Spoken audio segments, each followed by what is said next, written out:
The Israel Defense Forces, the IDF, announced on Sunday that it has for the time being completed the phase of active warfare with the militants in the Gaza Strip and has withdrawn its assault units from the Gaza Strip.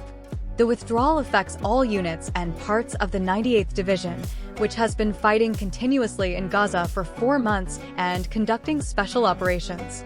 The last departure of the division was in Khan Yunis. Currently, the Nahal Brigade and parts of the 401st Brigade remain in the sector, in the northern and central part of Gaza, to control the Netzarim corridor. This means that Palestinians cannot move from south to north, and that more than 2 million Palestinians, more than half of whom are residents of northern Gaza, remain separated from their communities, while another 150,000 to 300,000 Palestinians remain in northern Gaza. At one point, the TSAL had 5 divisions and between 30,000 and 40,000 men stationed in the middle of Gaza, and an even larger force surrounding the sector. These forces were significantly reduced in mid-January, when the Israel Defense Forces announced that they had achieved operational control of northern Gaza. The 63rd Division was then withdrawn and returned to its standard duties on the northern border, confronting militants on Israel's northern border. Militants in the Gaza Strip immediately declared the withdrawal of the IDF, even a partial one, as their victory for standing firm, demanding the withdrawal of Israeli troops, including from northern Gaza.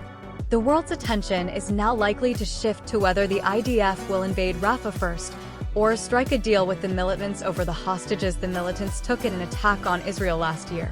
To avoid such an invasion, and whether Israel would further give in to militant demands to return more Palestinians to northern Gaza.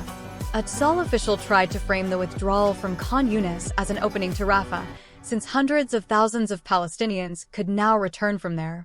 The official said that if more Palestinians leave Rafah, it will be easier to evacuate the remaining civilians without having to take active steps to relocate them. This means that the TSGL has not given up on the attack on Rafah, and this issue is still on the table. A decision on the operation may be made after a month or 2. More than 100 locations in the area have been scanned so far, and terrorist infrastructure has been identified in each of them, TSGL said in a statement about its latest activity in the Al-Amal Khan Yunis area. During the hostilities, our forces discovered a route of a tunnel about 900 meters long. Residential premises and many weapons were discovered inside the tunnel. After reconnaissance by the Yalam unit, the fighters blew up this route.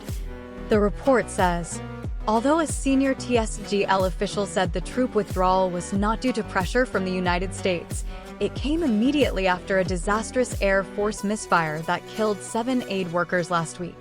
On Sunday morning, Defense Minister Yoav Gallant conducted an assessment of the situation with the head of the Operational Department of TSGL, Major General Oded Bayuk, and the head of Military Intelligence, Major General Aaron Haliba. After the meeting, Gallant said that the security service has completed preparations to respond to any scenario that may develop with Iran. Israel is on high alert after last week's attack outside Iran's embassy in Damascus that killed senior officers of Iran's Islamic Revolutionary Guard Corps.